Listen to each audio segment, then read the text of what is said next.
Nataka simu yangu, nataka na pesa yangu, la sivyo nitaenda kituo cha polisi. Hebu ngoja bwana.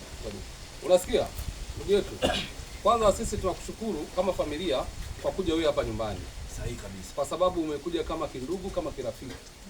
Hela yako umeibua shilingi ngapi?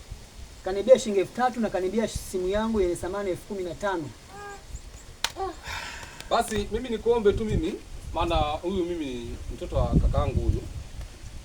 Hiyo 3000 na hiyo simu sisi tunakulipa hapa hapa. Itakuwa vizuri. Hii tumalize kesi. Wewe. Wewe.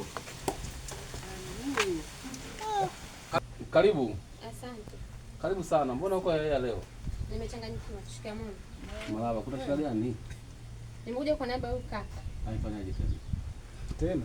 Tena leo jana alikuwepo. Huyu kaka jana amefunja mlango wangu kanibia hela. Hela niliweka kwenye mkoba.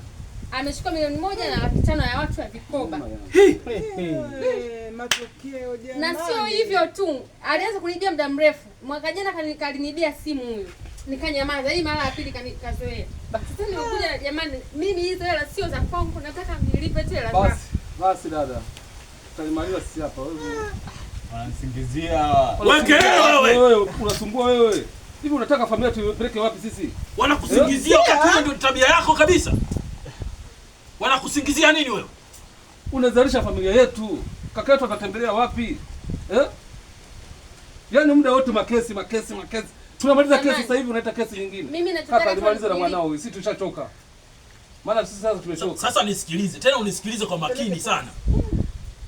Kwa sababu wewe unataka kuona upande wangu wa pili. Sikiliza mdogo wangu. Kwa sababu hata ng'ombe akiwa kama hana faida, anatakiwa aasiwe tu. Huyu sasa anakuwa na faida gani? Ni aibu. Ni aibu. Unakuwa na faida gani wewe? Umetoka jela juzi tu. Hata miezi miwili hujamaliza. Anavutia huruma kama kweli. Tena utulie hapo hapo.